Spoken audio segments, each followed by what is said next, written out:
અમદાવાદમાં રાધે ફાર્મ ખાતે માનો ગરબાની પ્રી નવરાત્રિના ભાગરૂપે ગરબાની રમઝટ જામી હતી.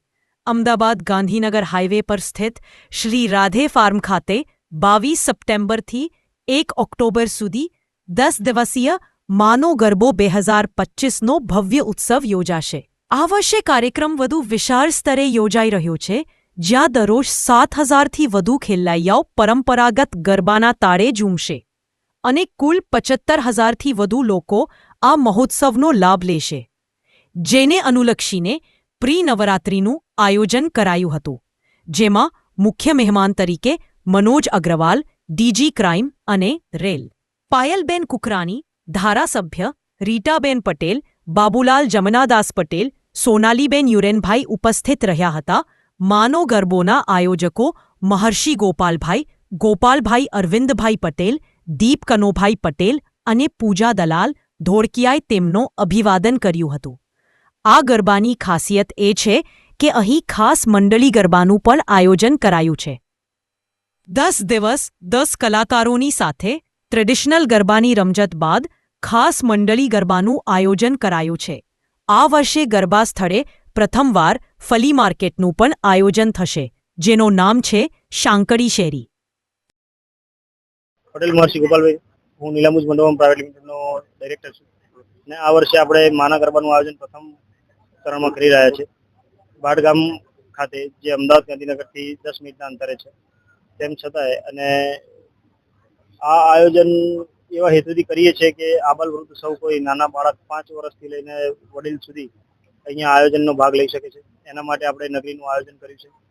નગરી આપ વિડીયોમાં જોશો એ પ્રમાણે આખી નગરી એક ગામથી ગામનું પાદર હોય એ પ્રમાણે બતાવવામાં આવી છે કે જ્યાં આવીને આપણું જે મૂળ છે, આપણા જે મૂળ સંસ્કારો છે, તે આપણા વડીલો આપણામાં કહી શકે, આપણને એમના અનુભવો સમજાવી શકે, વિતરણ આપણી સાથે વાતચીત અને સંવાદ કરી શકે.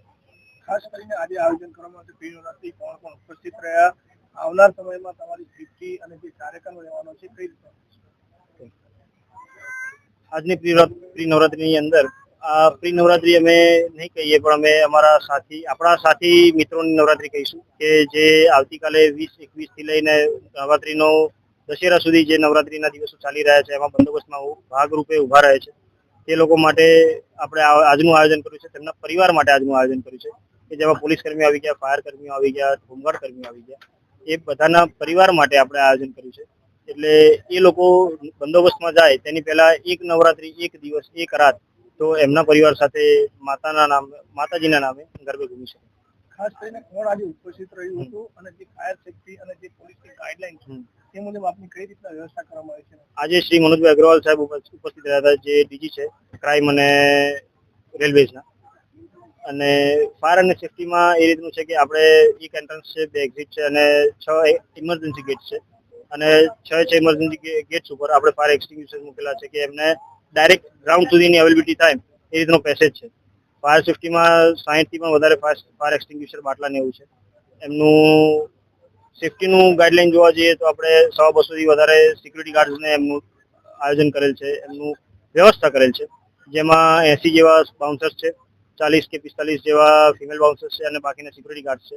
અને આપણા ત્યાં લમસમ 1500થી 2700 ગાડીનો, 1500થી 2000 4 વ્હીલરનું પાર્કિંગ છે અને 5 થી 6000 2 વ્હીલરનું પાર્કિંગની આપણે એમ્પલ પાર્કિંગની વ્યવસ્થા કરેલ છે.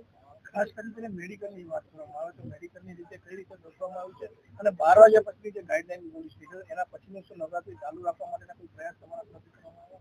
ઓકે, મેડિકલી પોઈન્ટ ઉપર આપણે જોવા જઈએ તો આપણે ગરબા ગ્રાઉન્ડની અંદર જ આ વર્ષે એવું એક અભિયાન ચલાવીએ છીએ કે એક નાનો એક એવો શું કહેવાય કે સોરી